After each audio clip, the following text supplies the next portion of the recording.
रस्त्यावर पावसाचा जोर वाढतच आहे। दरम्यान महाबळेश्वर तापोळा मार्गावर आज सकाळी दरड कोसळली। दरड कोसळण्याच्या दुर्घटनेत महामार्गावरील रस्ता वाहून गेला, त्यामुळे महामार्गावरील दोन्ही बाजूची वाहतूक ठप्प झाली आहे। पश्चिम महाराष्ट्राचे आकर्षण आणि प्रसिद्ध पर्यटन स्थळ असलेल्या महाबळेश्वर तालुक्यात मुसळधार पावसाने झोडपलाय।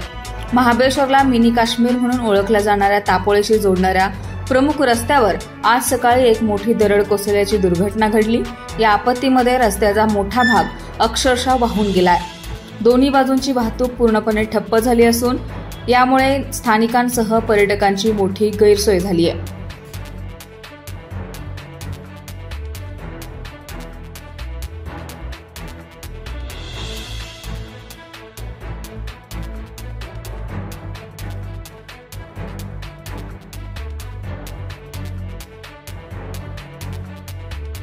महाबळेश्वर रस्त्यावर साधारणपणे रात्री 2 ते 2:30च्या दरम्यान एक नवीन वॉटर बॉडी फॉरेस्ट खाती तयार झाल्यामुळं मोठ्या प्रमाणावर लँडस्लाईड झाली आणि पावसाच्या पाण्याने एक साधारण 15 मीटर लांबीचा रस्ता हा साधारण कट झालेला आहे।